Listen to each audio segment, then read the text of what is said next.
na may sulat. So, syempre, tingnan natin kung anong response. Will you support that? Sa palagay ko, pumirma na ako sa budget. So clearly, I support the budget as it has been signed and ratified yesterday. Vice Chair ako at suportado ko ang aming chairman.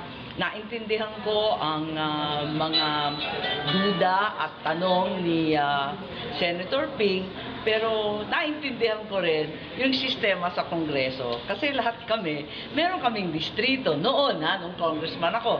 Maski ngayon, sabihin na natin, senator na ako, national na ako.